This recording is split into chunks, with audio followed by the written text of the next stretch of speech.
মা, ও মা, মা গো, দেখো আমার গায়ে কেমন যেন ফোস্কার মতো কিছু বেরিয়েছে। 9.5 বৎসরের ছোট্ট মেয়ে ফুলকির কথা শুনে রান্নাঘরের ভেতর থেকে বেরিয়ে এলো তার মা দীপশিখা। বিকেলবেলায় ফুলকি খেলতে বেরিয়েছিল মাঠে।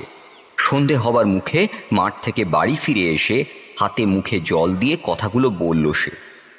ফুলকির এই কথা শুনে তার মা তার দিকে এগিয়ে আসতেই ফুলকি কাঁচুমাচু মুখ করে তার হাতের ও পায়ের বেশ কিছু জায়গা মাকে দেখালো। ফুলকির হাত পায়ের দিকে তাকাতেই দীপশিখা দেখতে পেল যে মেয়ের হাতে ও পায়ে কেমন যেন লালচে ক্ষতর সৃষ্টি হয়েছে বেশ কয়েকটা জায়গায়। এই দেখে দীপশিখা প্রচণ্ড রেগে গিয়ে মেয়ের দিকে তাকিয়ে ধমকানোর সুরে বলল, এই ফুলকি, সত্যি করে বল, তুই কি আজ বিকেলে খেলতে গিয়ে কোথাও পড়ে গিয়েছিলিস নাকি? আর পড়ে গিয়ে কি এরকম বিশ্রীভাবে চড়ে গেছে গায়ের চামড়া? আমার কাছ থেকে কিন্তু কোনো কিছু লুকোনোর চেষ্টা করবি না। তুই যা ডান পিটে দস্যি মেয়ে, তাতে তোর পক্ষে এরকম কাণ্ড ঘটানো মোটেও অসাধ্য ব্যাপার না। তুই যদি আমার কাছ থেকে আসল সত্যিটা লুকোস, তাহলে কিন্তু আমি পাড়ায় অন্যান্য ছেলে মেয়েদের মুখ থেকে কালকে আসল সত্যিটা জেনে নেব। তখন কিন্তু তোর অবস্থা আমি মিথ্যে কথা বলার জন্য আরো খারাপ করে দেব, এই আমি বলে দিলাম। মায়ের বকুনি শুনে ভীষণ কান্না পেল ফুলকি। বহু কষ্টে চোখের জল ধরে রেখে ছলছলে নয়নে সে তাকিয়ে কাতর কণ্ঠে বলল, মা, তুমি বিশ্বাস করো আমার কথা, আমি তোমার এতটুকু মিথ্যে বলছি না। আজ বিকেলে খেলতে গিয়ে আমি কোথাও পড়ে যাইনি। হঠাৎ করে আমার গায়ে কেমন যেন জ্বালা শুরু করলো, আর হাতে পায়ের দিকে তাকিয়ে দেখি এরকম লালচে দগদগে ঘায়ের মতো কিছু ক্ষতের সৃষ্টি হয়েছে। আহ বৌমা, বলি তুমি শুধু শুধু বাচ্চা মেয়েটাকে এরকম ভাবে বকাবকি করছো কেন বলো দেখি? কই রে ফুলকি, আয় তো সোনামণি আমার কাছে আয়, আমি দেখছি তোর কি হয়েছে। উৎকণ্ঠায় পরিপূর্ণ গলায় কথাগুলো বলতে বলতে ঘরের বাইরে বেরিয়ে এলো ফুলকির ঠাকুমা। ফুলকি দৌড়ে গেল ঠাকুমার দিকে। হ্যারিকেনের আলো কিছুটা বাড়িয়ে দিয়ে ফুলকির ঠাকুমা সত্যবতী দেবী তাকালেন নাতনির দেহের দিকে। বৃদ্ধা তার 2 চোখের ঘোলাটে দৃষ্টিতে নিখুঁতভাবে পর্যবেক্ষণ করতে লাগলেন ছোট্ট মেয়েটার কোমল শরীর। ক্রমশ সত্যবতী দেবীর কপালে ভ্রুকুটি দেখা দিল। তিনি বেশ চিন্তিত সুরে বললেন, না গো বউ, বিষয়টা কিন্তু আমার মোটেও ভালো টেকছে না। এইরকম লালচে লালচে দগ দগে ঘায়ের মতো কি বেরিয়েছে মেয়েটার দেহে? আরে দিদি ভাই, তোর কি খুব জ্বালা করছে মা? না ঠাকুমা, আমার খুব একটা জ্বালা করছে না। তোমাদের এত চিন্তা করতে হবে না, ও নিজে থেকেই ঠিক হয়ে যাবে। বউ, ছেলে রাতে বাড়ি ফিরলে তুমি বরং একবার এই বিষয়খানা তাকে বলো। কয়েকটা দিন দেখা যাক, না হলে বৈদ্যকে ডাক পাঠাতে হবে। হ্যাঁ মা, আপনি ঠিকই বলেছেন। আজ কাজ থেকে ফিরে এলে আপনার ছেলেকে বলবো ফুলকির এই গায়ের ক্ষতর বিষয়। কিন্তু কেন মা, আপনি কি কোনো কিছু খারাপ বুঝে ভয় পাচ্ছেন? এগুলো কি কোনো সাধারণ ক্ষত নয়? এখনই সে কথা জোর গলায় বলতে পারছি না বৌমা, তবে বিষয়টা আমার ভালো ঠেকছে না গো। আমার তো কম বয়স হলো না, 3 কাল গিয়ে 1 কালে ঠেকেছে। মাথার চুলে পাক ধরেছে। সাধারণ ঘা পোড়া যে কিরকম হয় তা আমি জানি, এগুলো যেন সেরকমটা নয়। যাই হোক, এখনই এত ভয় পাওয়ার কিছু নেই।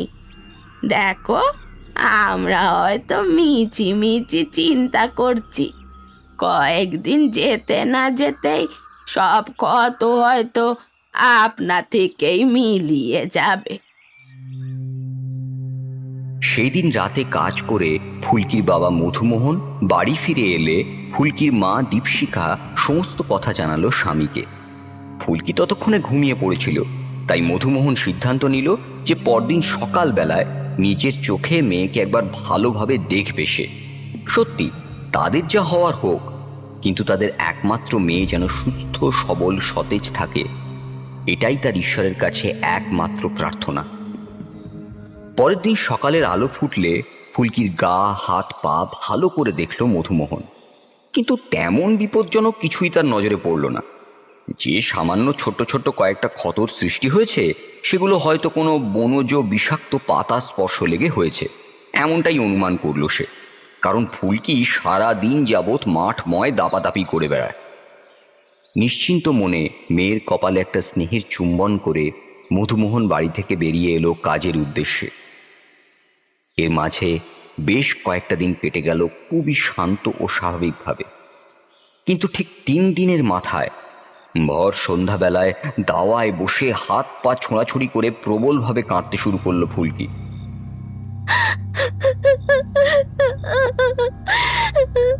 মা, ঠাকুমা, তোমরা কে কোথায় আছো? তাড়াতাড়ি একবার এসো, দেখে যাও, দেখে যাও। আমার গোটা গা হাত পা সারা শরীর যেন জ্বলে যাচ্ছে।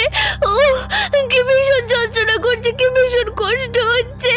পুড়ে গেল গো, আমার হাত পা সব যেন পুড়ে ছাই হয়ে গেল। মারাত্মক রকমের যন্ত্রণায় ছটফট করতে শুরু করলো মেয়েটা। পাশের পুকুর থেকে কলসি করে জল নিয়ে বাড়ি ফিরছিল ফুলকির মা দীপশিখা। মেয়ের অমনধারা কান্না শুনে তার হাত থেকে মাটির কলসি পড়ে গেল। মাটির কলসি পড়ার সাথে সাথেই চূর্ণ বিচূর্ণ হয়ে গেল সেই জলপূর্ণ কলসিটা। অবশ্য সেই দিকে বিন্দুমাত্র ভ্রুক্ষেপ না দিয়ে পড়ি করে দীপশিখা দৌড়ে এসে ঘরের ভেতর প্রবেশ করে দেখল যে দাওয়ার উপর শুয়ে ছটফট করছে ফুলকি। দীপশিখা মেয়ের কাছে গিয়ে তাকে জড়িয়ে ধরে কাঁদতে কাঁদতে বলল, ফুলকি, ফুলকি, কি হয়েছে তোর? এমন ভাবে কাঁদছিস কেন মা? মা, মা, আমার সারা শরীর যেন জ্বলে যাচ্ছে। ও ও ও কি ভীষণ কষ্ট হচ্ছে। এই জ্বালা আমি আর সহ্য করতে পারছি না কিছুতেই। এই যন্ত্রণা সহ্য করার চেয়ে মৃত্যু বুঝি অনেক ভালো। আহ ফুলকি, এরকম অলক্ষণে কথা তুই ভুলেও মুখে আনবি না। কই দেখি কি হয়েছে তোর?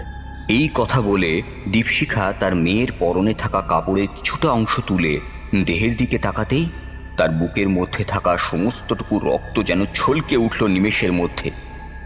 হায় ঈশ্বর! যে ক্ষতগুলো প্রায় মিলিয়ে এসেছিল, সেগুলো আজ হঠাৎ করে বীভৎস আকৃতি ধারণ করেছে, এবং এ কদিন যাবৎ মাত্র কয়েকটা হাতে গোনা ক্ষত ছিল, তবে আজ তারা অগণিত হারে বংশবৃদ্ধি করেছে। শুধুমাত্র তাই নয়, দগদগে ঘায়ের মতো ক্ষতস্থান থেকে শরীরের চামড়া ফেটে বেরিয়ে আসছে পুঁজ আর বদ রক্ত। কেমন যেন একটা বিশ্রী কটু গন্ধ এসে নাকে ঠেকলো দীপশিখার। তার সুস্থ সবল স্বাভাবিক মেয়েটাই কোন রোগে পড়ল? কার কুনজর পড়ল তার ছোট্ট ফুলকির ওপর? মা এবং মেয়ের প্রবল কান্না শুনে পাশের বাড়িতে গল্প করতে যাওয়া সত্যবতী দেবী একরকম দৌড়ে এসে প্রবেশ করলেন ঘরের ভেতর, এবং ফুলকির অবস্থা দেখে তাঁরও চক্ষু রীতিমতো চড়ক গাছ হয়ে গেল। তিনি যেন কয়েক মুহূর্তের জন্য পুরোপুরি বাকশক্তি হারিয়ে ফেললেন। তারপর বুক চাপড়াতে চাপড়াতে কাঁদতে কাঁদতে হাহাকার করে বললেন, আমি তোমায় বলেছিলাম না বউ, যে এগুলো মোটেই সাধারণ কোনো ঘা ফোড়া নয়। হায় হায় হায়, আমার ছোট্ট নাতনিটার এখন দুরারোগ্য ব্যাধি হলো গো ঠাউর।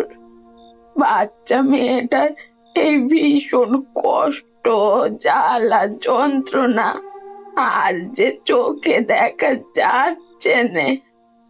ওরে, তোরা কে কোথায় আছিস লক্ষ্মীটি?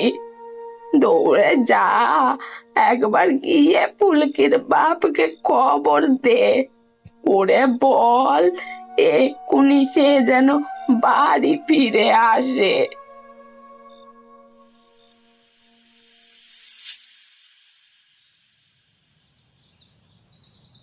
কাজ সেরে বের হতেই আকাশের দিকে তাকিয়ে আমার বুকটা কেঁপে উঠল। আকাশ জুড়ে কেউ যেন এক শিশি কালো আলকাতরা ঢেলে দিয়েছে। এলোমেলো সনসনে ঠান্ডা বাতাস বইছে ক্রমাগত। যে কোনো মানুষের পক্ষেই বুঝে নেওয়া বড় সহজ যে এক্ষুনি হয়তো আর কিছুটা সময়ের মধ্যে ভীষণ ঝড় উঠবে এবং যথারীতি বৃষ্টিপাত আরম্ভ হবে। কালো আকাশের বুকে সাদা ডানায় ভর করে উড়ে চলেছে সার সার শ্বেতশুভ্র বক আর সারসের দল।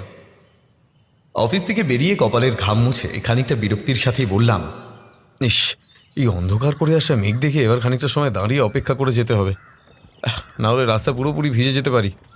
যেমন ভাবনা ঠিক তেমন কাজ।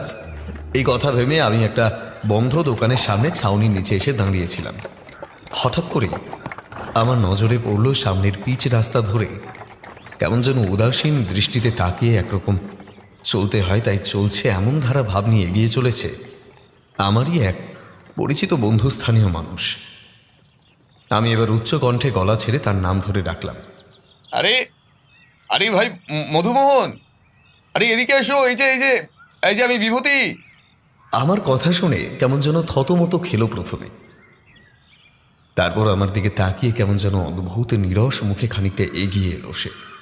আরে বিভূতি যে, অনেকদিন পর আবার তোমার সাথে দেখা হলো। কিন্তু এই কি নিজের হাল করেছো তুমি, হ্যাঁ মধুমোহন? তোমার চোখ মুখ যে একেবারে শুকিয়ে গেছে, চোখের তলায় গাঢ় কালি পড়েছে, মাথার চুল উস্কো খুস্কো, কেমন যেন উদ্দেশ্যহীনভাবে এগিয়ে চলেছিলে সামনের দিকে। এই তোমার শরীর ঠিক আছে তো ভাই? মানে কোনো কি সমস্যা হয়েছে? আর কোনো সমস্যা হলে আমায় কিন্তু নির্দ্বিধায় নিঃসংকোচে বলতে পারো, আমি আমার যথাসাধ্য চেষ্টা করব তোমায় সহায়তা করার। দেখো ভাই, তোমার সাথে তো আর আমার আজকের আলাপ নয়, দীর্ঘদিন ধরে আমরা পরিচিত একে অপরের কাছে, আর বন্ধুরাই তো বন্ধুদের বিপদের সময় পাশে দাঁড়ায়, বলো? আমার সবকিছু শেষ হয়ে যেতে বসেছে ভাই বিভূতি, আমি সর্বশান্ত হতে চলেছি। শেষের কথাগুলো বলতে বলতে প্রবল কান্নায় ভেঙে পড়ল মধুমোহন। পুরুষ মানুষের চোখে চট করে জল আসে না, আর যখন জল আসে তখন বুঝে নিতে হয় সেই মানুষটা নিদারুণ অসহায় হয়ে পড়েছে, ভেতর থেকে পুরোপুরিভাবে ভেঙে গিয়েছে সে, তাই এইভাবে কাঁদছে। আমি মধুমোহনকে জড়িয়ে ধরে তার চোখ মুছিয়ে দিয়ে বললাম, এ কি মধুমোহন, তুমি এইভাবে কাঁদছো কেন? দয়া করে কেঁদো না, চোখের জল মুছো। হ্যাঁ, আমি তোমাকে দেখেই বুঝতে পেরেছিলাম যে কিছু একটা নিশ্চয়ই ঘটেছে, তা না হলে তুমি এত হাসি খুশি প্রকৃতির মানুষ এমন ধারা চুপচাপ তো রাস্তা দিয়ে হেঁটে যেতে না। হ্যাঁ, বলো বলো, কি সমস্যায় পড়েছো তুমি? খোলসা করে বলো তো। কি পাপ যে আমরা করেছিলাম তা আমি জানি না, যার শাস্তি ভগবান দিচ্ছেন আমাদের ছোট্ট নিষ্পাপ ফুলের মতন মিষ্টি মেয়েটার ওপর। কেন মধুমোহন, হঠাৎ এই কথা বলে যে? কি হয়েছে তোমার মেয়ের? তুমি তো জানোই ভাই বিভূতি, আমার একটি মাত্র মেয়ে, আজ 7 দিন হলো ওর শরীরে খায়ের মতন কি সব ক্ষতের সৃষ্টি হয়েছে। প্রথমে বিষয়টাকে আমরা খুব একটা গুরুত্ব না দিলেও এখন তো অতিরিক্ত বাড়াবাড়ি পর্যায়ে পৌঁছেছে। সেই দগদগে ঘায়ের তীব্র জ্বালা সহ্য করতে না পেরে মেয়েটা আমার দিবানিশে ছটফট করছে। সব সময় কেবল কান্নাকাটি করে আর বলে সেই ভীষণ জ্বালা যন্ত্রণা সহ্য করার চেয়ে নাকি মরে যাওয়া অনেক ভালো। ওর এই সমস্ত কথা শুনে আমার বুকটা ফেটে যায়। একমাত্র মেয়ে আমার ফুলকি, ওকে যে আর এইভাবে ঠিক কদিন বাঁচিয়ে রাখতে পারবো তা স্বয়ং ঈশ্বরই জানেন। মধুমোহনের কথা শুনে আমার মন কেমন যেন উদাসীন হয়ে পড়ল, হৃদয়ের মধ্যে ছড়িয়ে পড়ল এক সূক্ষ্ম বিষণ্ণতার ভার। হ্যাঁ, তা আবার দেখায়নি কি বলো ভাই? এই নিয়ে কতজন বৈদ্য কবিরাজ মশাই এসে ঘুরে গেলেন আমাদের বাড়ি থেকে, কেউই তো কোনো সুরাহা করতে পারলো না। তবে আজ একখানে বেশ বড়সড় গণ্যমান্য চর্মরোগ বিশেষজ্ঞ চিকিৎসকের সন্ধান আমি পেয়েছি, তার জন্যই তো তড়িঘড়ি করে তার বাসার উদ্দেশ্যে যাওয়ার জন্য বেরিয়েছিলাম। বুঝলে ভাই বিভূতি, এখন সেই চিকিৎসকই আমার একমাত্র ভরসা। সে নাম করা চিকিৎসককে আমার বাড়িতে নিয়ে যাওয়ার জন্য অনেক টাকা পয়সার প্রয়োজন হবে, কিন্তু তাতেও আমি বিন্দুমাত্র কৃপণতা করিনি। প্রয়োজন হলে আমি আমার বিষয় আশয় সম্পত্তির সমস্ত কিছু বিক্রি করে দিয়েও আমার এই একমাত্র মেয়েকে সুস্থ করে তুলতে চাই। ফুলকিকে কিছুতেই আর এই অবস্থায় দেখতে পাচ্ছি না আমরা। ওর মা আর ঠাকুমা ভীষণভাবে ভেঙে পড়েছে। আমি, মধুমোহন এবং তার পরিবারের অন্যান্য মানুষদের মনের অবস্থা বুঝতে পেরে তার কাঁধে হাত রেখে ভরসা দেবার জন্য বেশ কঠিন গলায় বললাম, আচ্ছা তুমি এখনই এতটা ভেঙে পড়ো না ভাই মধুমোহন, তোমাকে যে শক্ত থাকতেই হবে, হ্যাঁ? কোনো চিন্তা করো না। আজকের যে বিশেষজ্ঞ চিকিৎসকদের সন্ধান তুমি পেয়েছো তাকে বাড়িতে নিয়ে যাও। তিনি হয়তো এই অজানা রোগ নির্ণয় করতে সক্ষম হবেন এবং রোগের উপযুক্ত ঔষধ দিয়ে তোমার মেয়েকে সারিয়ে তুলবেন আবার আগের মতো করে। সে কথাই বলো ভাই বিভূতি, সেই কথা ভেবেই যে ওকে সামান্য হলেও আলোর দিশা আমি দেখতে পাচ্ছি। আমি এবার কাঁধের মধ্যে থাকা ঝোলা ব্যাগের ভেতর থেকে বেশ কিছু টাকা বের করে তা মধুমোহনের হাতে গুঁজে দিয়ে বললাম, এই এই নাও তো, এই টাকাগুলো তুমি তোমার কাছে রাখো, এগুলো তোমার কাজে লাগবে। ছি ছি ভাই বিভূতি, এসবের কোনো প্রয়োজন নেই। তুমি কেবলমাত্র ঈশ্বরের কাছে প্রার্থনা করো যাতে যাতে আমার মেয়ে দ্রুত সুস্থ হয়ে যায়, এতেই হবে। টাকা পয়সা দেওয়ার কোনো প্রয়োজন নেই। আরে ভাই, সে তো আমি এমনিতেই ঈশ্বরের কাছে প্রার্থনা করছি যাতে খুব তাড়াতাড়ি তোমার ছোট্ট বাচ্চা মেয়েটা সুস্থ হয়ে ওঠে। সে বিষয়ে কিন্তু এই সামান্য কয়েকটা টাকা তোমাকে রাখতেই হবে। দেখো, দুঃসময় পাশে দাঁড়ানোটাই হলো আসল কথা। আর আমি জানি যে তুমি এখন ঠিক কোন বিপদের মধ্যে পড়েছ। এই সময় তোমার অর্থের ভীষণ প্রয়োজন। তোমার মেয়ে মানে তো আমি তো তার কাকাবাবু, তাহলে এবার তুমি বলো, আমি কাকা হয়ে কি তার জন্য এইটুকু সাহায্য করতে পারি না? এমন দুর্দিনে তোমার এই উপকারের কথা আমি আজীবন মনে রাখবো বিভূতি। সত্যি, তুমি হলে আমার একজন প্রকৃত বন্ধু। ইতিমধ্যেই ঝোড়ো দমকা বাতাসের সাথে ঝমঝম করে শুরু হলো বৃষ্টি। আমি পাশের চায়ের দোকান থেকে 2 ভাঁড় চা নিয়ে একটা বাড়িয়ে দিলাম মধুমোহনের দিকে। আমার কথা শুনে সে চায়ের ভাঁড়খানা হাত বাড়িয়ে ধরল। তারপর কোনো রকমে উষ্ণ চা গলদ্ধকরণ করে বৃষ্টি খানিকটা থেমে এলে সে বলল, বিভূতি, আর সময় নষ্ট করে লাভ নেই। আমাকে একবার সেই চিকিৎসকের ঘরে যেতে হবে, তারপর তাকে সঙ্গে করে নিয়ে যাব আমার বাড়িতে। যত দিন যাচ্ছে ততই মেয়েটার শরীর যেন ভীষণভাবে ভেঙে পড়ছে, সাথে ওই ঘায়ের মাত্রাও বাড়ছে তিলে তিলে। আগে শুধু হাতে ও পায়ে কয়েকটা অংশে ঘা ছিল, এখন তা গোটা শরীরের মধ্যে যেন ছড়িয়ে গিয়েছে। হ্যাঁ হ্যাঁ ভাই মধুমোহন, সেই বরং ভালো। তুমি আর এখানে দাঁড়িয়ে থাকো না, যাও সেই চিকিৎসকের বাসায় যাও। আর হ্যাঁ, এই সামনেই আমার অফিস। হ্যাঁ, প্রতিদিন এইরকম সময় আমি অফিস থেকে বাড়ি ফিরি। তোমার কোনো প্রয়োজন হলে আমার সাথে দেখা করতে পারো। প্রতিদিন এই সময় আমি এদিকে যাতায়াত করি। আচ্ছা ঠিক আছে, আমি তাহলে এখন আসছি। তুমি কোনো চিন্তা করো না, কয়েকদিন পর আমি এখানে এসে তোমার খবর দিয়ে যাব যে আমার মেয়ে কেমন রয়েছে সেই বিষয়। হ্যাঁ ভাই, সেটাই বরং ভালো হবে তোমার মেয়ের জন্য। আমিও ভীষণ চিন্তার মধ্যে রইলাম, কিন্তু ঈশ্বর তার মঙ্গল করুন। সেই দোকানের ছাউনির তলা থেকে বেরিয়ে বৃষ্টি ভেজা জল জমা রাস্তার মধ্যে দিয়ে হাঁটতে হাঁটতে মধুমোহন চলে গেল সামনের দিকে সেই চিকিৎসকের বাড়ির উদ্দেশ্যে। আমি কেবলমাত্র তার পেছন ফিরে চলে যাওয়ার দিকে তাকিয়ে রইলাম আর মনে মনে ভগবানের উদ্দেশ্যে বললাম তিনি যেন মধুমোহনের মেয়ে ফুলকিকে আগের মতো সুস্থ করে দেন। হঠাৎ করে আমার মনটা কেমন যেন এক ভীষণ কুঢাক ডেকে উঠল। আমার অন্তরের মধ্যে থেকে এ যেন বলল, আমরা যখন যা চাই তখন কি আর সেটাই সবসময় পাই? ঈশ্বর যদি আমাদের সকল কথা শুনতেন তাহলে আমাদের জীবনটা খুব সুন্দর, সহজ, সরল, সাজানো গোছানো হয়ে যেত। কিন্তু বাস্তবিক তো জীবন আদৌ সেরকম নয়। আসুন আসুন অমরবাবু, এই হলো আমার গৃহ। মধুমোহনের বাড়ির একেবারে সামনে এসে দাঁড়ালো একখানা ঘোড়ায় টানা জুড়ি গাড়ি। গাড়ির ভিতর থেকে নেমে এলেন একজন ভদ্রলোক। মাথায় তার কাঁচা পাকা চুল, চোখের দৃষ্টি বড়ই তীক্ষ্ণ ও উজ্জ্বল। ঠোঁটের উপর ছোট্ট করে কাটা এক ফালি সরু কালো গোঁফ। পরনে তার দামি ধুতি ও একখানি পাঞ্জাবি। ধুতির কোঁচা ধরে চিকিৎসাজনিত ব্যাগ নিয়ে জুড়ি গাড়ি থেকে ধীরে সুস্থে নেমে এলেন তৎকালীন স্বনামধন্য চর্মরোগ বিশেষজ্ঞ চিকিৎসক অমর দত্ত। মধুমোহন দৌড়ে ঘরের ভিতরে গিয়ে বলল, কই গো গিন্নি, মা, তোমরা সব কোথায় গেলে? আমি সঙ্গে করে চিকিৎসক নিয়ে এসেছি, নামকরা চিকিৎসক অমরবাবুকে। তোমরা তার জন্য একটু শরবতের ব্যবস্থা করো। সদরের দরজা পেরিয়ে ঘরের ভেতর ঢুকতে ঢুকতে অমর দত্ত বেশ কঠিন সুরে বলে উঠল, না না থাক, এসবের কোনো প্রয়োজন নেই।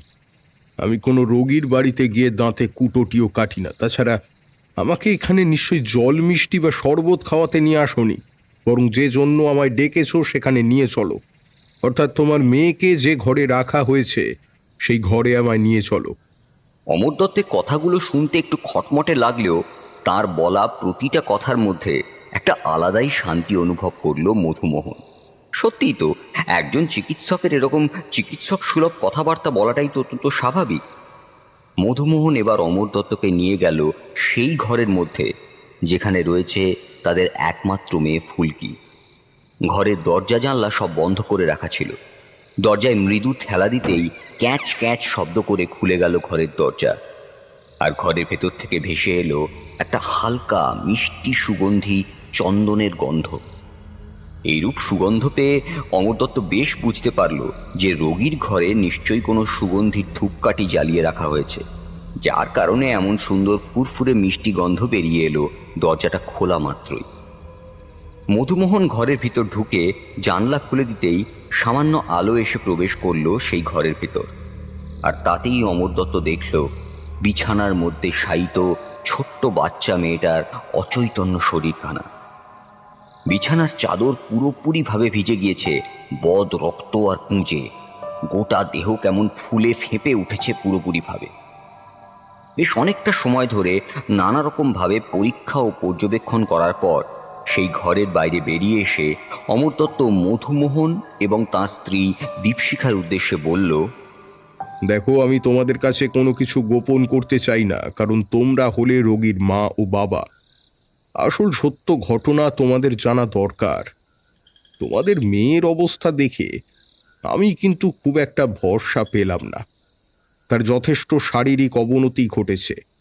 গোটা দেহ জুড়ে ছড়িয়ে পড়েছে ফোস্কার মতো অগণিত দগদগে ঘা। সেই ঘা থেকে ক্রমাগত বেরিয়ে আসছে দূষিত রক্ত। এই গুঁড়ো ঔষধটা রাখো, ঠান্ডা জলের সাথে মিশিয়ে ভালোভাবে ক্ষতস্থানে বুলিয়ে দিও। সারাদিনে মোট 2 বার।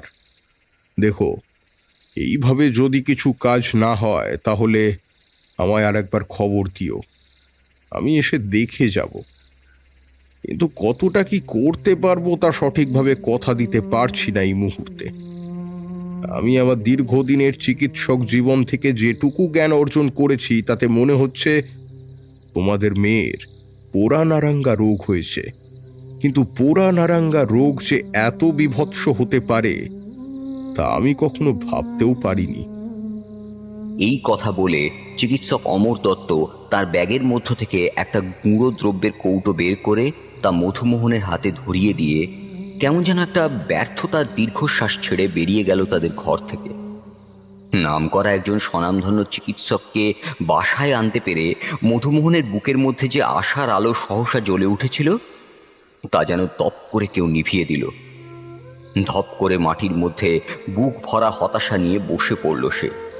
তার স্ত্রী দীপশিখা মুখে কাপড়ের আঁচল টেনে ফুঁপিয়ে ফুঁপিয়ে কাঁদতে শুরু করলো।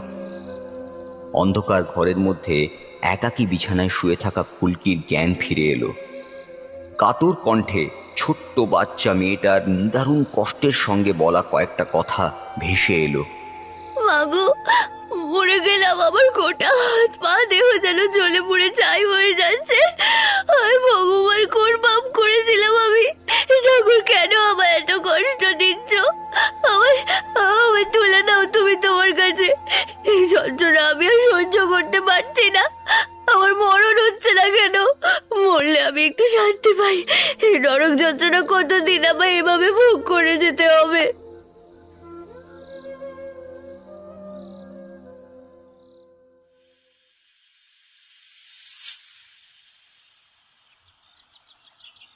কি ব্যাপার বলো তো ভায়া?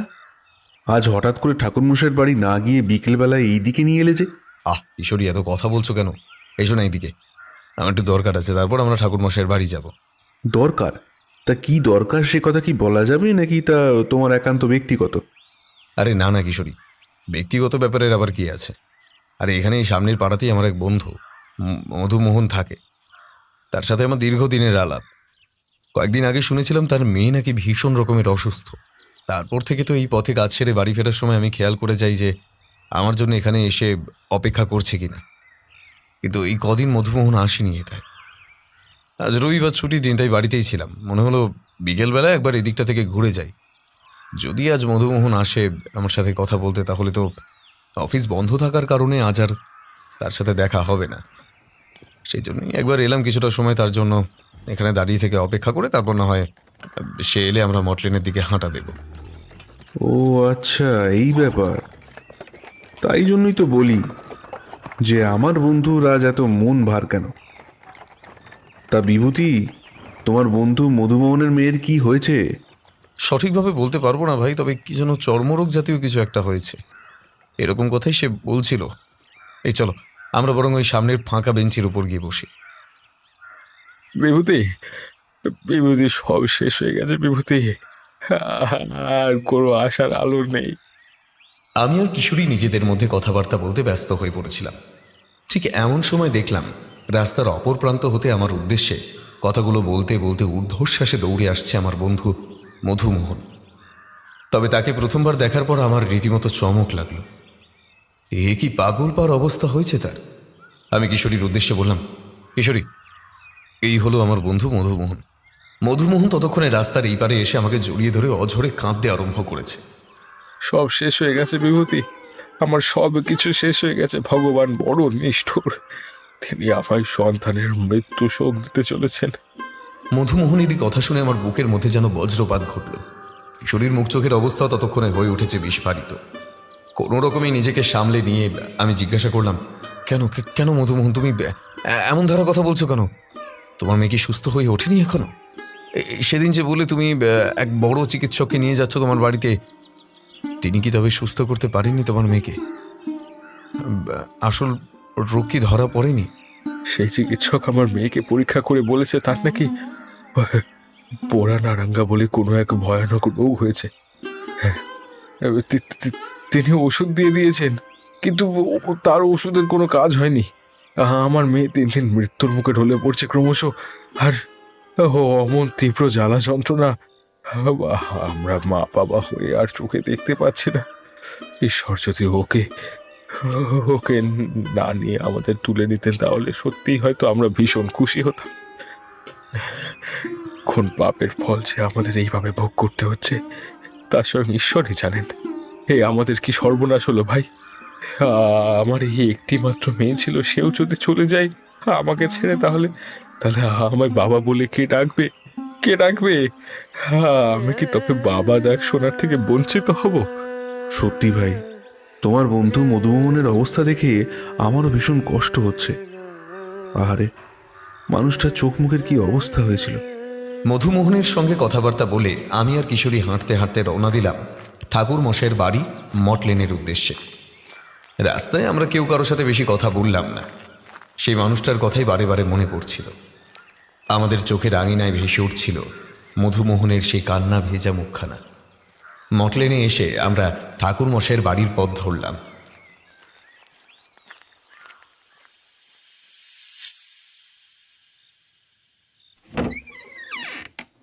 আরে কাকা বাবুরা, আসুন আসুন, ভেতরে আসুন।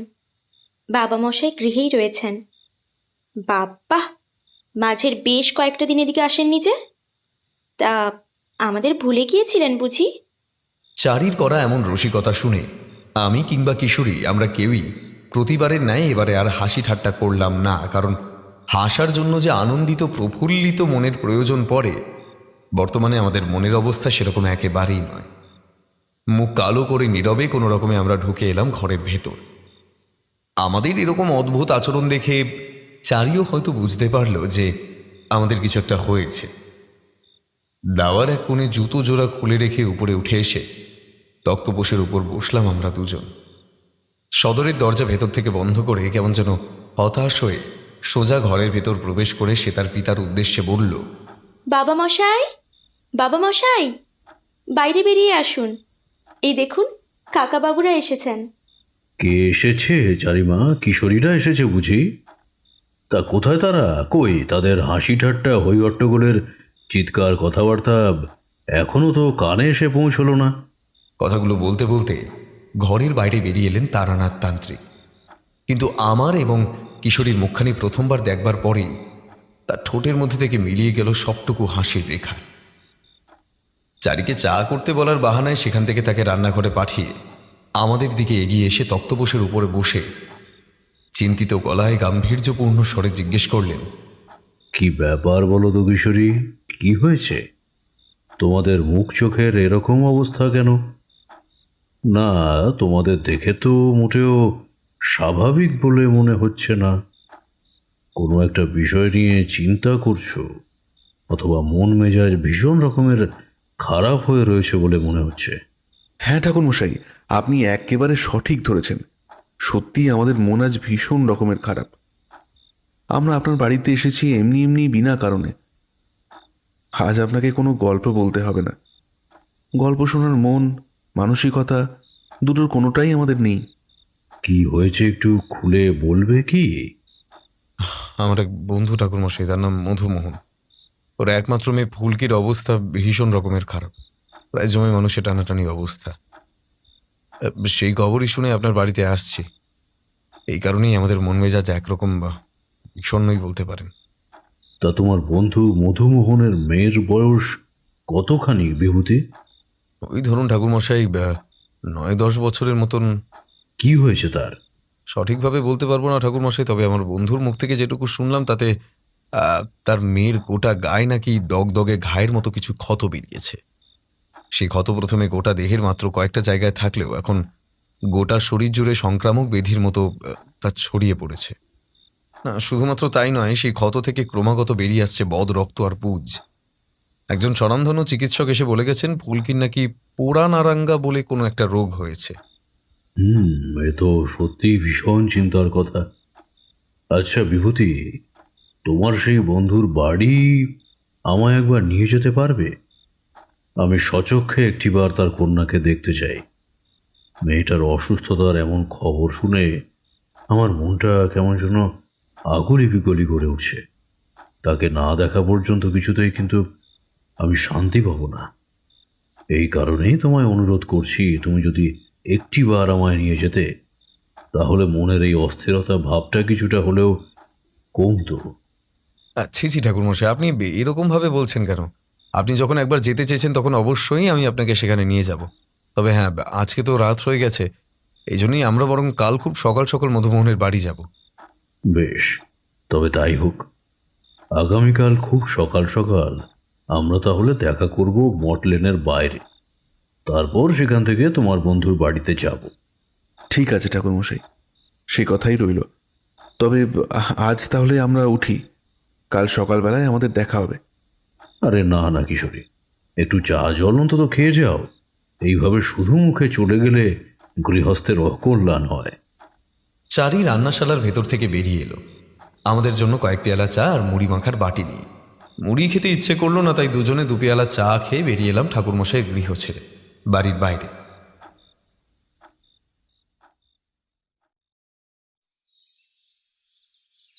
পরদিন সকালবেলায় আমি, কিশোরী আর ঠাকুরমশাই মধুমোহনের পাড়ায় এসে তার ঠিকানা জেনে একটা বাড়ির বন্ধ দরজায় করাঘাত করতে লাগলাম। বেশ কয়েকবার একটানা করাঘাত করার পরে ঘরের দরজা খুলে বিধ্বস্ত অবস্থায় বাইরে বেরিয়ে এলো এক বিবাহিতা যুবতী নারী। আমি তার দিকে তাকিয়ে বললাম, আচ্ছা, এটাই কি মধুমোহনের বাড়ি? আমি তার বন্ধু, সে যদি ভেতরে থাকে তাহলে তাকে একবার ডেকে দিন না। আমার গলার আওয়াজ পেয়ে মধুমোহন নিজে থেকে বাইরে বেরিয়ে এলো। তারপর আমায় দেখে চোখের জল মুছে বলল, এ কি ভাই বিভূতি, তুমি এখানে আমার বাড়িতে? হ্যাঁ ভাই মধুমোহন, কাল তোমার মুখ থেকে তোমার মেয়ের অমন বাড়াবাড়ি অবস্থার কথা শুনে আর স্থির হয়ে বসে থাকতে পারলাম না। সিদ্ধান্ত নিলাম একবার স্বচক্ষে তাকে দেখে যাবার কথা। তবে আমি একাই আসিনি, আমার সঙ্গে আমার এই এক ঘনিষ্ঠ বন্ধু কিশোরী এবং আমার একজন খুব কাছের মানুষ চক্রবর্তী মশাই এসেছেন। আমি কাল এনাদের তোমার মেয়ের কথা বলছিলাম, তাই এইসব শুনে নিজের চোখে তোমার মেয়েকে দেখতে চাইলেন, সেই জন্যই নিয়ে এলাম নিজের সাথে করে। হ্যাঁ, তা ভালোই করেছো। আসুন আসুন আসুন আসুন, আপনারা ভেতরে ঢুকে আসুন। আচমকাই আমার নজর গেল ঠাকুর মশাইয়ের দিকে। আমি দেখলাম তিনি তার 2 চোখ বন্ধ করে বাতাস থেকে কিসের যেন একটা গন্ধ নেওয়ার চেষ্টা করছেন। বিভূতি, ওই ঘরের মধ্যে বিছানার উপর শুয়ে আছে আমার মেয়ে। আমি ওই ঘরের ভিতরে ঢুকতে পারবো না। ওকে ওরকম অবস্থায় বারবার দেখে আমার পক্ষে বড় কঠিন। ভাই ভাই, তোমরা যাও, আমি তোমাদের জন্য বাইরে অপেক্ষা করছি। এই কথা বলে মধুমোহন অঙ্গুলি নির্দেশ করল একখানা দরজা বন্ধ ঘরের পানে। তার মনের কষ্ট বুঝতে আমাদের কারোরই বিন্দুমাত্র কোনো অসুবিধা হলো না। সত্যি একজন বাবার পক্ষে এরকম কঠিন এক পর্যায়ে দাঁড়িয়ে সময় কাটানো বড়ই কষ্টকর বিষয়। মধুমোহনের ইঙ্গিত করা সেই কক্ষের দিকে এগিয়ে গেলাম আমরা। সে ঘরের ভেজানো দরজায় সামান্য ঠেলা মারতেই ক্যাঁচ ক্যাঁচ শব্দ করে খুলে গেল সেই ঘরের দরজাটা। ঘরের ভেতরে ঢুকে আমরা যা দেখলাম তা ছিল আমাদের কল্পনাতীত। বিছানার চাদর ঘরের মেঝে পুরোপুরি রক্তে ভেসে গিয়েছে। ছোট্ট বাচ্চা মেয়েটার শরীর পুরোপুরি পচে গলে ফুলে ভেপে উঠছিল। কথা বলার ক্ষমতা কিংবা চোখের পাতা মেলে তাকানোর সামান্য শক্তিটুকু তার মধ্যে অবশিষ্ট নেই। তাকে মৃত বলেই ধরে নেওয়া যায়। কেবলমাত্র বুকের বাম দিকের অংশটা মৃদুমন্দ মাঝে মধ্যে ওঠানামা করছে, যা দেখে মালুম হয় তার হৃদস্পন্দন এখনো চলছে, অর্থাৎ সে জীবিত। মধুমোহনের মেয়ে ফুলকির অবস্থা দেখে আমার আর কিশোরীর চোখ ছলছল করে উঠল। সে দৃশ্য আর সহ্য করতে পারল না কিশোরী। নিজের কান্না চেপে এক প্রকার দৌড়ে সে বেরিয়ে গেল ঘরের বাইরে। হঠাৎ করে আমার ফের নজর গেল ঠাকুর মশাইয়ের দিকে। হ্যাঁ, তাতেই যেন আমার বুক কেঁপে উঠল। ঠাকুর মশাইয়ের দুই চোখের কোটরে বুঝি জ্বলছে দুটুকরো কাঠ কয়লার জ্বলন্ত আগুন। তার মুখ পুরোপুরি গাম্ভীর্যে পরিপূর্ণ। তিনি আমার দিকে তাকিয়ে কিছু একটা বলার চেষ্টা করেও তা যেন বলতে পারলেন না কিছুতেই। মধুমোহনের মেয়ে উল্কিকে দেখে আমি আর ঠাকুরমশাই বেরিয়ে এলাম ঘরের বাইরে। মধুমোহনের স্ত্রী আমাদের উদ্দেশ্যে কাঁদতে কাঁদতে বলল, আমি বেশ বুঝতে পারছি যে ফুলকিকে আমরা আর ফিরে পাবো না, কোনো দিন ফিরে পাবো না। সত্যি বলছি, তাকে আর ফিরে পাবো না, এটা আমরা বেশ ভালোভাবেই বুঝে গেছি। আমরা এবার তার মুক্তি চাই। মেয়েটা বড় কষ্ট পাচ্ছে, তার ওই কষ্ট যন্ত্রণা যেন চোখে দেখা যাচ্ছে না। ঈশ্বরের কাছে একটাই প্রার্থনা, মেয়েটাকে যেন তিনি যত তাড়াতাড়ি সম্ভব তার কাছে টেনে নেন। ওকে এবার একটু শান্তি দিন। ফুলকির শরীরে আর পর্যাপ্ত রক্ত নেই, গা হাত পা পুরোপুরি ফ্যাকাশে হয়ে গিয়েছে। ওর দেহের চামড়া গলে মাংস খসে পড়ছে।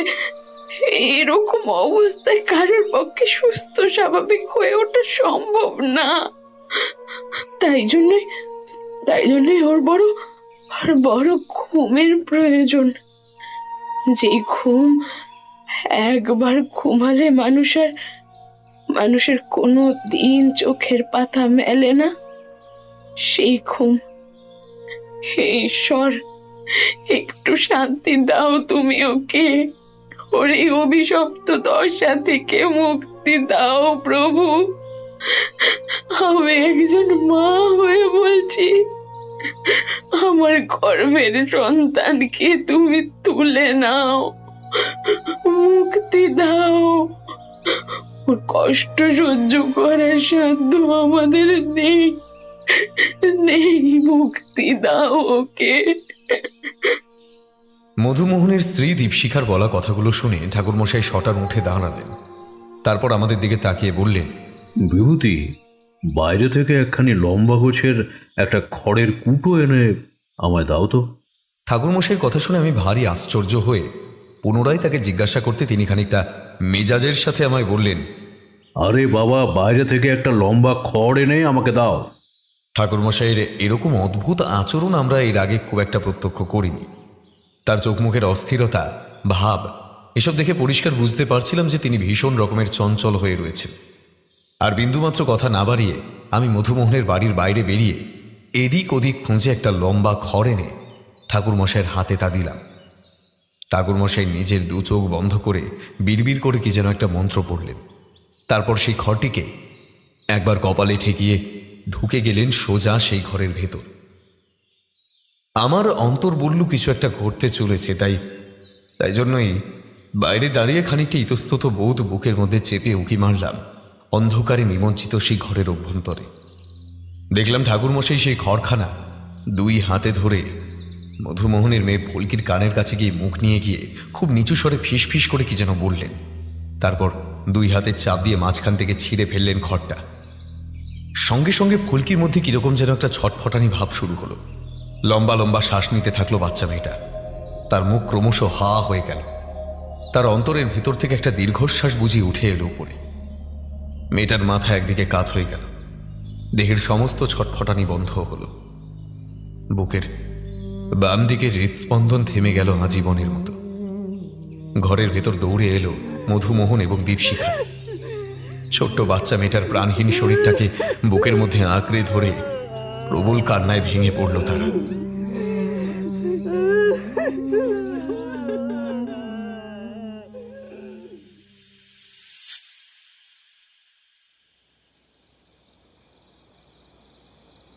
সত্যি এখনো যেন কিছুতেই মেনে নিতে পারছি না যে মধুমোহনের এমন বাচ্চা মেয়েটা সারা জীবনের মতন চলে গেল।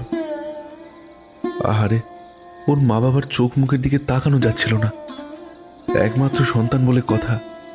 তবে তুমি যাই বলো হে ভায়া কিশোরী, মেয়েটার মৃত্যু হয়েছে ভেবে আমরা কষ্ট পাচ্ছি ঠিকই, কিন্তু মুক্তি পেয়ে সে নিস্তার পেয়েছে ওই নরক যন্ত্রণা ভোগের হাত থেকে।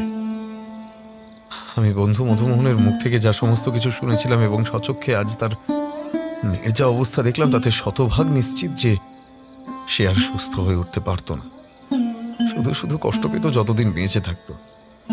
তার থেকে বরং এই ভালো হয়েছে। এটা তুমি একেবারেই হক কথা বলেছ। তা না হলে কখনো ফুলকি নিজের মা মেয়ের মৃত্যু কামনা করতে পারে? নিদারুণ অপরিসীম কষ্ট পাচ্ছিল বাচ্চা মেয়েটা, সেই কষ্ট ভোগের চেয়ে মুক্তি পেয়ে বরং বরং ভালোই হয়েছে।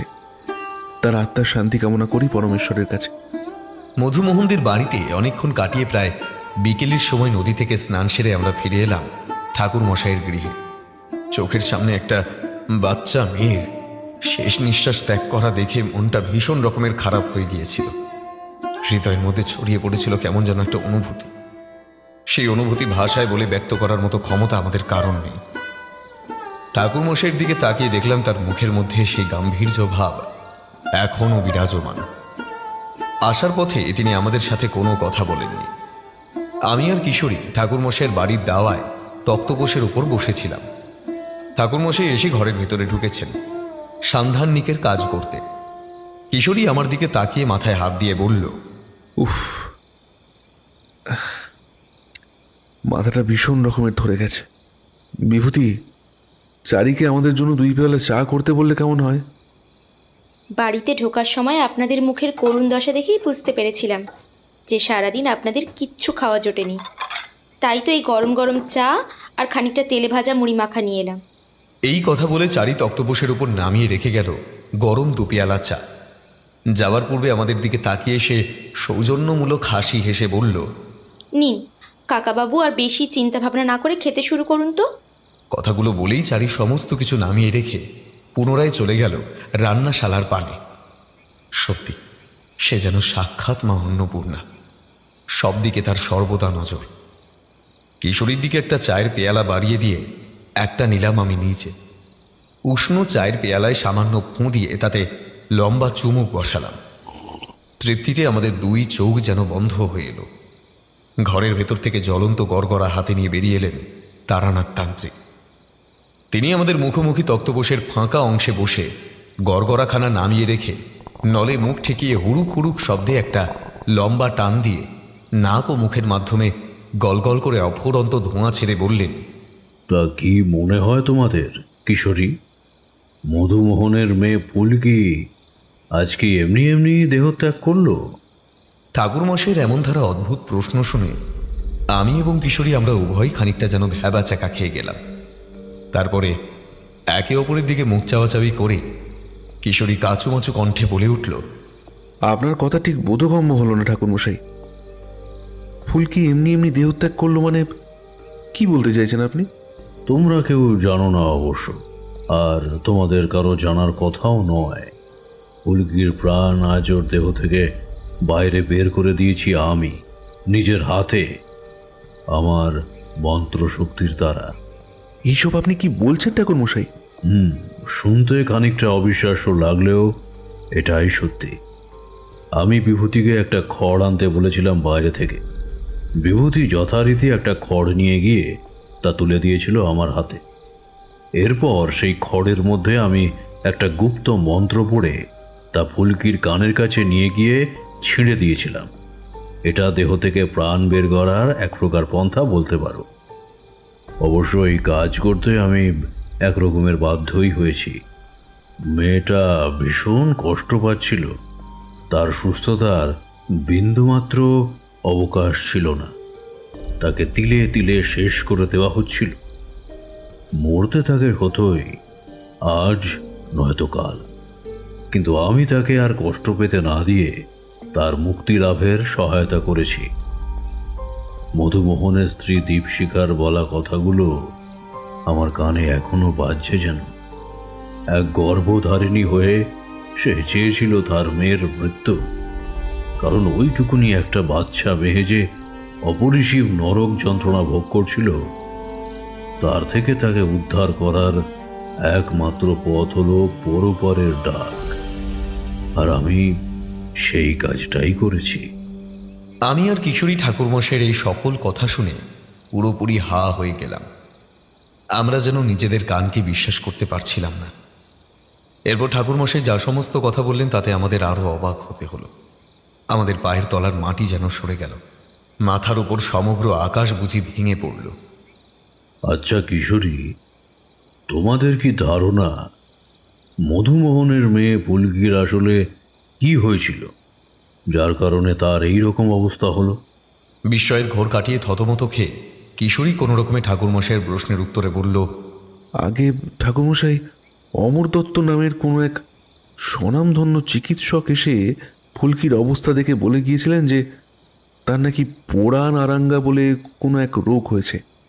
কিশোরীর এই উত্তর শুনে ঠাকুরমশাইয়ের ঠোঁটের কোণে কেমন যেন একটা তাচ্ছিল্যের হাসি ফুটে উঠল। আমি চায়ের শূন্য পেয়ালা নামিয়ে রাখলাম নিচের মেঝের ওপর। তিনি গড়গড়ার নলে মুখ লাগিয়ে একটা লম্বা টান দিয়ে ধোঁয়া ছেড়ে বললেন,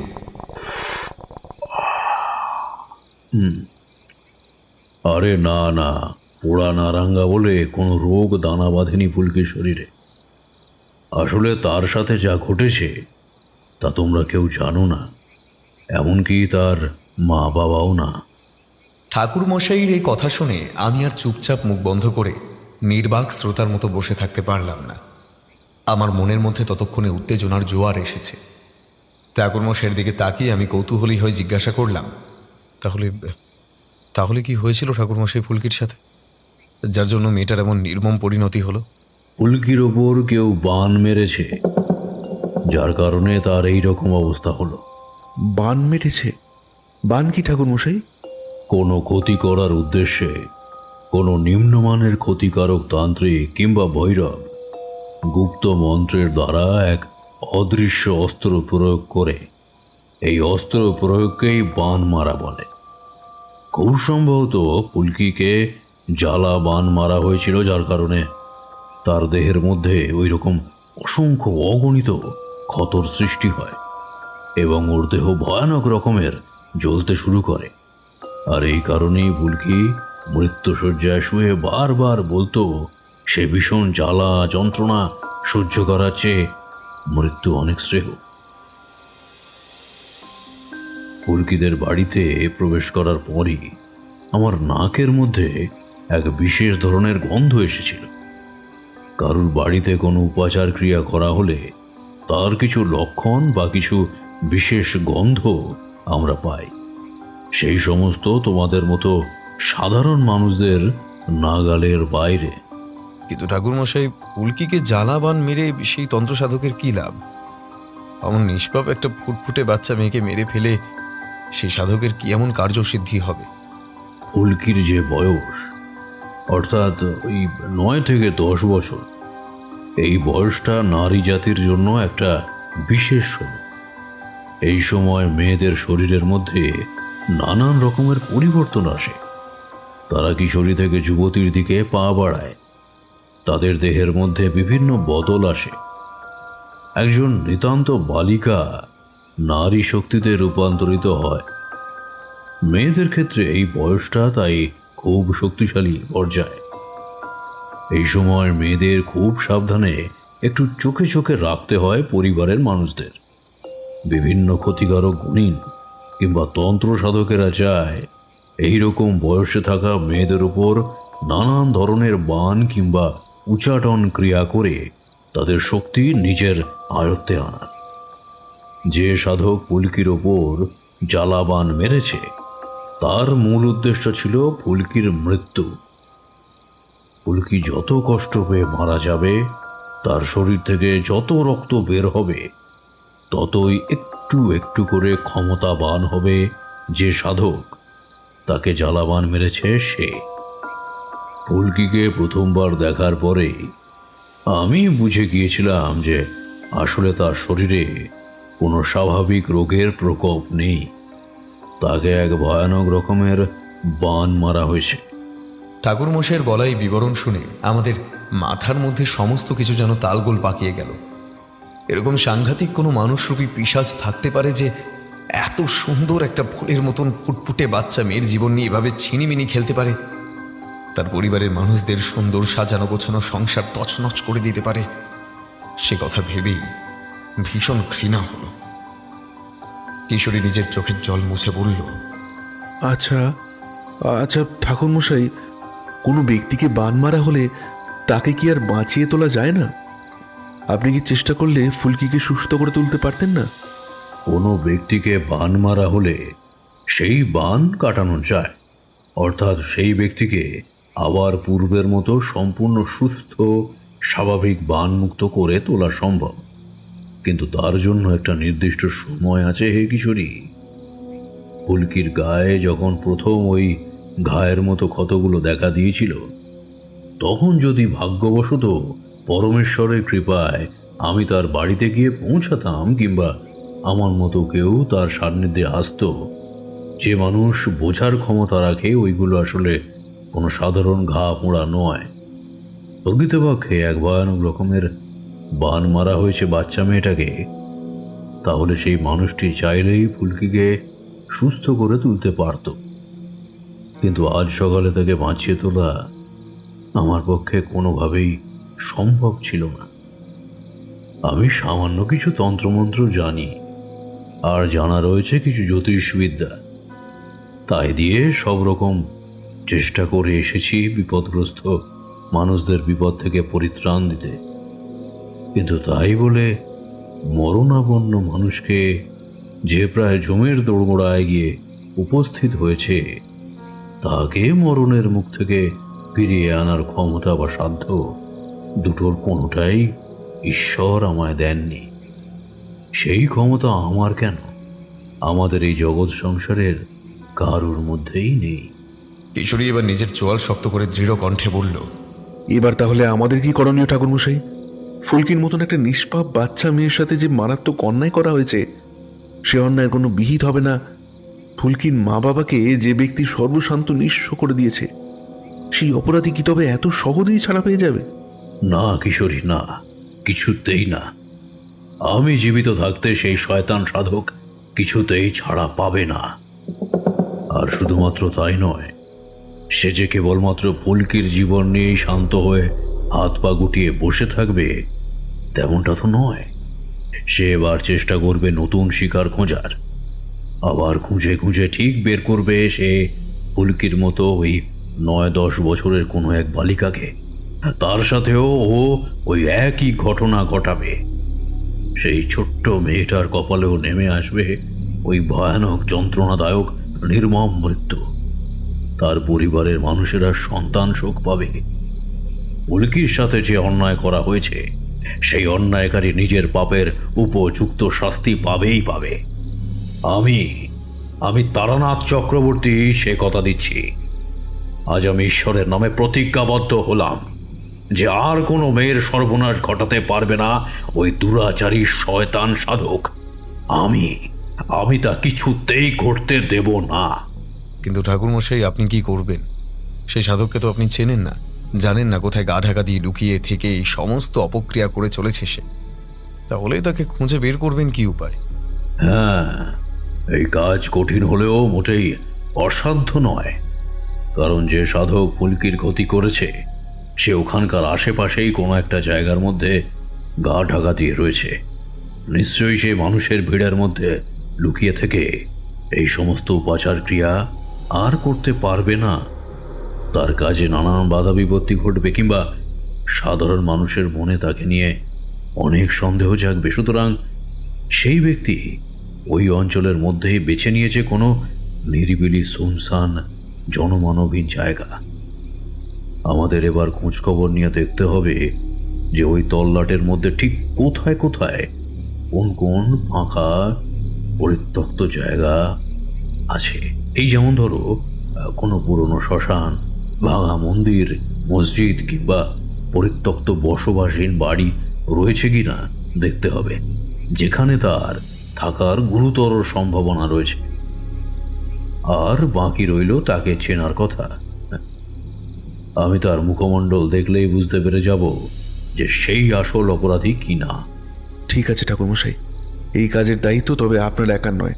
আমি আর বিভূতিও কাল থেকে এই অঞ্চলের মধ্যে খোঁজ খবর নিয়ে ঘুরে দেখব যে আসলে কোথায় কোথায় জনমানবহীন ফাঁকা প্রান্তর রয়েছে, যেখানে সেই শয়তান সাধক তার বসবাস করতে আস্তানা গাড়ার জন্য ব্যবহার করতে পারে। বাহ, এ তো অতি উত্তম কথা। ঠিক আছে, তাই হোক। কাল সকাল হতেই আমি বেরিয়ে পড়ব। তোমরাও একটু খোঁজখবর নিয়ে দেখো, কেমন? আজ থেকে ঠিক 3 দিন পর তোমরা আবার আমার বাড়ি এসো, তখন আমাদের আবার আলোচনা সভা বসবে। আশা করছি এই 3 দিনের মধ্যেই আমরা কেউ না কেউ কোনো না কোনোভাবে ওই শয়তান সাধকের ডেরার হদিশ ঠিকই পেয়ে যাব। ঠিক আছে ঠাকুরমশাই, আজকের মতন আমরা উঠি, তাহলে আবার 3 দিন পর আসবো। আচ্ছা, এসো, সাবধানে যেও। ঠাকুরমশাইয়ের কাছ থেকে বিদায় চেয়ে নিয়ে আমি আর কিশোরী বেরিয়ে এলাম তার গৃহ ছেড়ে মটলেনের রাস্তায়। সত্যিই যে অন্যায় ফুলকির মতন বাচ্চা মেয়ের সাথে হয়েছে, কিংবা তার মতন আরও অন্যান্য বাচ্চা মেয়ের সাথে ঘটতে চলেছে, এর কোনো একটা প্রতিকার আমাদের করতেই হবে। আমি আর কিশোরী নিজেদের মধ্যে নানা রকমের প্রয়োজনীয় কথাবার্তা বলতে বলতে হাঁটতে লাগলাম।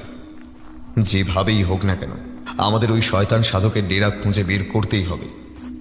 সকাল হতেই যে যেরকমভাবে ফাঁকা সময় পাবো সেই সময় ওই অঞ্চলে দিয়ে খোঁজখবর নেওয়ার চেষ্টা করব, এমনটাই মনস্থির করলাম। 5 মাথার মোড়ে এসে 2 বন্ধু দুখানি সিগারেটে আগুন ধরিয়ে মনোযোগ সহকারে ধূমপান করে যে যার বাড়ি মুখ হলাম।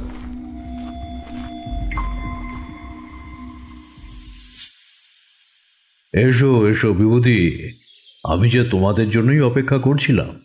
ঠিক 3 দিন পরে আমি অফিস থেকে ফেরার পথে সন্ধ্যার পর ঠাকুরমশাইয়ের বাড়ির অন্দরে প্রবেশ করতেই দেখলাম দাওয়ার উপর বিচলিত পদক্ষেপে পায়চারি করছেন তিনি।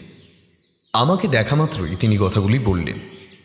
আমি উঠোনের একপাশে জুতো জোড়া খুলে রেখে উঠে এলাম সোজা দাওয়ায়। চারি আমাদের জন্য শরবত আর চা নিয়ে এলো। ঠাকুরমশাই আমার দিকে তাকিয়ে কেমন যেন বিবর্ণ মুখে বললেন, কি ব্যাপার হে, আজ তুমি একলা এলে? কিশোরী আসবে না? সঠিক বলতে পারবো না ঠাকুরমশাই, আসলে আমি অফিস থেকে সোজা আপনার বাড়ি আসছি। তবে সে তো আজ এখানে আসার ব্যাপারে সমস্ত কিছু জানতো, নিশ্চয়ই আসবে। কিছুক্ষণের মধ্যেই কিশোরী চলে আসবে হয়তো। আচ্ছা বিভূতি, সেই সাধকের বাসস্থানের বিষয়ে তুমি কি কিছু জানতে পেরেছো? আগে না ঠাকুরমশাই, কাজের বিপুল চাপ ছিল, তাই খুব একটা মধুমোহনের পাড়ার দিকে যাওয়া হয়নি ঠিকই, কিন্তু যেটুকু সময় পেয়েছি আমি বারে বারে ছুটে গিয়ে খোঁজ নেওয়ার চেষ্টা করেছি, কিন্তু কিছুতেই সেরকম কোনো সাধকের সন্ধান পাইনি। আপনিও কি সেই সাধকের বাসস্থান কোথায় তা জানতে পারেননি ঠাকুরমশাই? না গো, আমিও এই 3 দিন বহুবার সেই জায়গায় গেছি। স্থানীয় মানুষজনকে জিজ্ঞাসা করে তাদের মুখ থেকে অনেক অনেক জায়গার সন্ধান পেয়েছি, যে জায়গাগুলো পরিত্যক্ত, ফাঁকা, যেখানে কোনো মানুষ বসবাস করে না। সেই রকম জায়গায় সেই সাধকের থাকার সম্ভাবনার কথা জেনে আমি ছুটে গেছি সেখানে, কিন্তু সেই সমস্ত জায়গায় কোনো সাধকের দেখা আমি পাইনি। তাহলে কি ঠাকুরমশাই আমাদের বুঝতে কোথাও কোনো কিছু ভুল হচ্ছে? সেই সাধক হয়তো এই অঞ্চলের মধ্যেই নেই, কিন্তু আমরা তাকে খুঁজে অযথাই হন্যে হয়ে যাচ্ছি। না হে বিভূতি, তেমনটা হওয়ার তো কথা নয়। হিসাব অন্তত সে কথা বলছেন না। আমাদের খোঁজার মধ্যেই নিশ্চয়ই কোথাও না কোথাও কোনো ফাঁক থেকে গেছে। হয়তো এমন কোনো এক জায়গা রয়েছে যে জায়গার সন্ধান আমরা শুধু 2 জন পাইনি, অথচ সেইখানেই ঘাপটি মেরে লুকিয়ে রয়েছে সেই শয়তান সাধক। আচ্ছা ঠিক আছে ঠাকুরমশাই, এবার তাহলে দেখা যাক কিশোরী কোনো কিছু জানতে পেরেছে কিনা। না, আমরা বরং তার জন্য অপেক্ষা করি। আর অপেক্ষা করতে হবে না ভাই, আমি চলে এসেছি। এই কথা বলে উঠল কিশোরী। কখন যেন নিঃশব্দে এসে দাঁড়িয়েছিল আমাদের পেছনে। দাওয়ার নিচে জুতো খুলে সে উঠে এলো ওপরে। কিশোরীর মুখে আনন্দ ঝলমল করছে যা দেখে আমরা বিলক্ষণ বুঝতে পারলাম যে সে কিছু না কিছু একটা সূত্র খুঁজে পেয়েছে ঠিকই। সে ঠাকুরমশাইয়ের দিকে তার পছন্দের এক প্যাকেট সিগারেট পাসিং শো বাড়িয়ে দিয়ে হাসতে হাসতে বলল, আচ্ছা ঠাকুরমশাই, আপনি কি ওই অঞ্চলের উত্তর সীমান্তে গিয়েছিলেন? উত্তর মুখে গিয়েছিলাম, কিন্তু সেরকম তো কোনো ফাঁকা জায়গা আমার নজরে পড়েনি। কেন কিশোরী, কি হয়েছে? তুমি কি? আগে হ্যাঁ ঠাকুরমশাই, আমি ওই অঞ্চলের উত্তর প্রান্তে একটা ভগ্নপ্রায় ফাঁকা ধ্বংসস্তূপে পরিণত হওয়া বহু প্রাচীনকালের এক মন্দিরের দর্শন পেয়েছি। আর শুধুমাত্র যে মন্দিরের দর্শন পেয়েছি তেমনটাই নয়, সেই মন্দিরের মধ্যে বসবাসকারী এক বামাচারী সন্ন্যাসীর দর্শন পেয়েছি। খুব ভুল যদি না করি তাহলে ওই সন্ন্যাসী হলো সেই জন যে ফুলকির ওপর জ্বালা বাণ প্রয়োগ করেছিল। শুধুমাত্র ফুলকি নয়, ওই অঞ্চলের একের পর এক বালিকাকে সেই শয়তান নিজের শিকারে পরিণত করতে উদ্যত হবে। সাব্বাস, এই তো তুমি পেরেছো কিশোরী, পেরেছো। তাহলে চলো, কাল খুব ভোর ভোর আমরা সেই স্থানের উদ্দেশ্যে রওনা দেব। ঠিক আছে ঠাকুরমশাই, তাহলে তাই হোক। আজ বরং আমরা নিজেদের বাড়ি যাচ্ছি, কাল খুব ভোরে একত্রিত হব। কিরকম যেন একটা রোমাঞ্চকর অনুভূতি হচ্ছে শরীরের মধ্যে। ওই শয়তান সন্ন্যাসীর কোনো একটা ব্যবস্থা না করলে আমাদের শান্তি হবে না কিছুতেই। ঠাকুরমশাই, আজ তাহলে এলাম, আমাদের কাল দেখা হবে।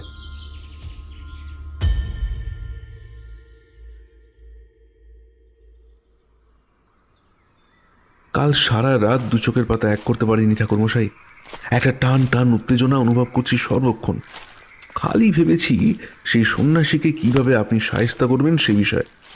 পরের দিন শেষ রাতের অন্ধকার থাকতে থাকতে আমি কিশোরী আর ঠাকুরমশাই রওনা দিলাম সেই স্থানের উদ্দেশ্যে। অনেকক্ষণ হাঁটাহাঁটির পর কিশোরী একটা ফাঁকা পরিত্যক্ত বহিরুহে ঘেরা অঞ্চলের মধ্যে দিয়ে এসে ফিস ফিস করে আমাদের দিকে তাকিয়ে বলল,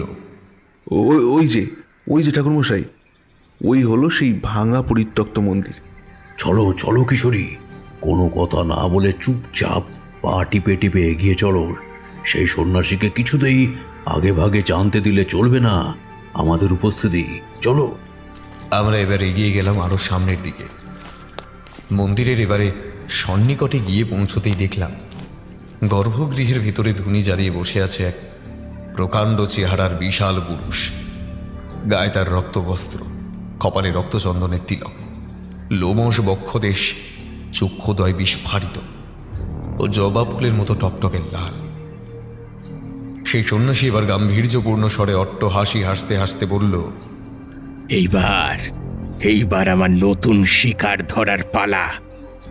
আজ আমি আবার এক নতুন বালিকার উদ্দেশ্যে বাণ নিক্ষেপ করব, যে সে বাণ নয়, সাক্ষাৎ মারণ বাণ। এই কথা বলে সেই সন্ন্যাসী এবার তার দু চোখ বন্ধ করে বিড়বিড় করে কি যেন একটা মন্ত্র পড়তে শুরু করল। এদিকে ঠাকুরমশাই ততক্ষণে ভীষণ উত্তেজিত হয়ে পড়লেন। তিনি এক টানা বলতে আরম্ভ করলেন, না না না, আর মোটেও দেরি করা যাবে না। ওই সন্ন্যাসী বাণ নিক্ষেপ করার পূর্ব প্রস্তুতি নিচ্ছে ফুলকির মতো কোনো এক বাচ্চার শরীরে। তা বিঁধে যাবে, সেই বাণ তা বিঁধে যাবে তার শরীরে। তার অদৃষ্টে নেমে আসবে মর্মান্তিক যন্ত্রণাদায়ক মৃত্যু। কিন্তু আমি জীবিত থাকতে তা কিছুতেই হতে দেব না। আমাকে যেভাবেই হোক না কেন তাকে আটকাতেই হবে। কিন্তু আপনি কি করবেন ঠাকুরমশাই? কিভাবে আটকাবেন ওই সন্ন্যাসীকে? সে যদি আপনার মস্ত বড় কোনো ক্ষতি করে দেয় তখন কি হবে? কিশোরী, আমি আমার নিজের কথা বিন্দুমাত্র ভাবি না। আর একটিও বাক্য ব্যয় না করে ঠাকুরমশাই এবার দৌড়ে গেলেন সেই মন্দিরের দিকে। তারপর তিনি মুখোমুখি থমকে দাঁড়ালেন সেই বামাচারী সন্ন্যাসীর। হঠাৎ করেই অমন নির্জন স্থানে মানুষের পদধ্বনি শুনে সেই সন্ন্যাসী চোখ মেলে তাকাল। তারপর গর্জন করে প্রবল ক্রোধান্বিত কণ্ঠে বলে উঠল, কে তুমি? কেন এসেছ এখানে? আমার নাম তারানাথ চক্রবর্তী, তবে পঞ্চজনে আমায় তারানাথ তান্ত্রিক নামেই ডাকে। তোমার সমস্ত জারিজুরি আমি ধরে ফেলেছি হে শয়তান সন্ন্যাসী। আর তুমি কোনো বালিকার সর্বনাশ ঘটাতে পারবে না। এইভাবে বাণ মেরে তাদের ফুলের মতো সুন্দর সাজানো জীবন ধ্বংস করে দিতে তুমি পারবে না। তাদের মৃত্যুর মুখে ঠেলে দিতে তুমি পারবে না কিছুতেই। কে আটকাবে আমায়? তুমি? আর আমাকে শয়তান সন্ন্যাসী বলার স্পর্ধা তোমার হলো কিভাবে? তুমি জানো আমি কে? আমি কত বড় মাপের সন্ন্যাসী? না, জানি না, আর জানতেও চাই না। আমি শুধু এইটুকু জানতে পেরেছি যে তুমি মোটেও কোনো সৎ ব্যক্তি নও। তুমি আসলে এক অসৎ ব্যক্তি, যে এইভাবে ছোট ছোট মেয়েদের জীবন ধ্বংস করে শক্তিশালী হওয়ার এক নিষ্ঠুর খেলায় মেতেছ।